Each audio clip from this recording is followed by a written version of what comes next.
XR in Rehab: What's New in 2025 and Why It Matters for Reimbursement. By Emily Davis, PT, DPT. XR is reshaping rehabilitation. No longer a novel tool, it's evolving into a core component of modern physical and occupational therapy. As clinics grow more comfortable with immersive tech, 2025 marks a pivotal moment. The conversation is shifting from "does it work?"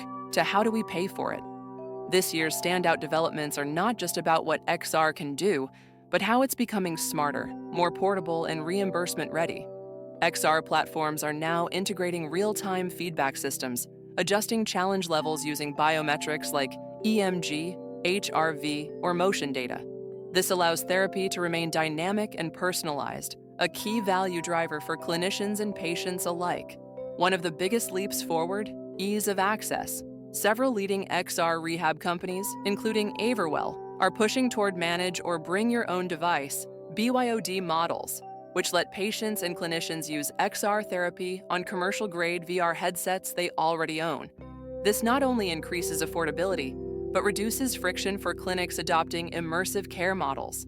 To prepare for reimbursement shifts, some XR vendors are also developing streamlined data export tools for clinicians. These systems simplify logging metrics like session duration, task success, and adherence, supporting billing documentation even before formal CPT codes exist.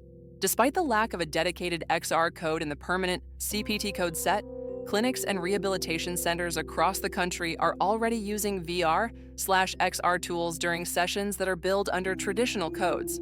Commonly used CPT codes include 97110, therapeutic exercise, used when XR is integrated into range of motion or strengthening programs; 97530, therapeutic activity, for functional tasks in a 3D XR environment, e.g., squatting, reaching, dynamic balance, ADLs; 97112, neuromuscular reeducation, ideal for XR balance, posture, and coordination training; 97,799, unlisted procedure, used by some clinics to bill for XR-based interventions.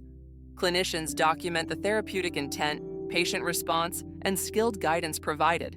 Whether delivered via traditional methods or immersive XR platforms that collect and transmit usage or biometric data, particularly in home-based care, can be eligible for billing under these codes.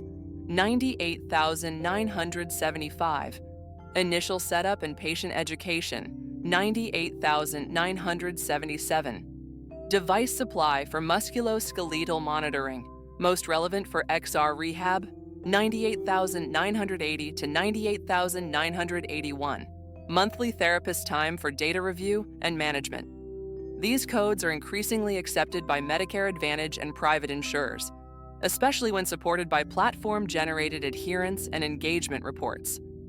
Category 3, CPT codes, experimental tracking codes, 0770T, virtual reality technology to assist therapy procedures, a temporary code used to supplement traditional PTOT codes when VR is used during therapy. Cannot be billed as a standalone procedure. 0791T, use of VR technology in conjunction with CPT 97116, gait training, specifically designed to indicate when VR enhances gait training sessions. It's a major step towards standardizing XR within musculoskeletal and neurological rehab pathways. These codes are not universally reimbursed, but their existence signals the beginning of formal tracking and data collection by CMS and payers to assess XR outcomes and utilization.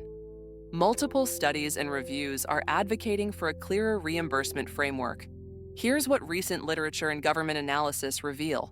Glegg and Lavak, 2023, in JMIR Rehabilitation, highlight that XR interventions not only produce comparable or superior clinical outcomes in stroke and orthopedic care, but also reduce therapist time, suggesting value-based efficiency that could justify reimbursement. Furlan et al., 2023, in Journal of Neuroengineering and Rehabilitation, argue for a payment model that recognizes digital modality-enhanced care and recommends modifier-based CPT integration to distinguish XR-based sessions from conventional therapy. The CMS Digital Health Workgroup, included immersive VR in its 2024 and 2025 exploratory reviews of digital therapeutics, noting its potential if supported by quantifiable adherence and engagement data. CMS 2025. The CMS 2026 Physician Fee Schedule is expected to feature formal proposals for XR-linked reimbursement policies, particularly for outpatient PT and OT services. Additionally, the American Occupational Therapy Association, AOTA, and American Physical Therapy Association, APTA, are advocating for XR-related codes, particularly under telehealth parity and value-based care initiatives. Industry groups like the Digital Therapeutics Alliance are advocating for XR modifier codes to clarify its use within existing CPT structures. Private payers are starting pilot reimbursement programs under innovation waivers for digital rehab. Watch for case studies by Q4 2025. The XR story in rehabilitation is evolving fast. We've passed the era of validation. XR is a proven tool. The challenge now is infrastructure, reimbursement, access, and integration. Fortunately, the field is ready. From device flexibility to smarter documentation tools, the ecosystem is moving in step with policy evolution. It's not if XR will be reimbursed, it's when. And 2025 is laying the groundwork.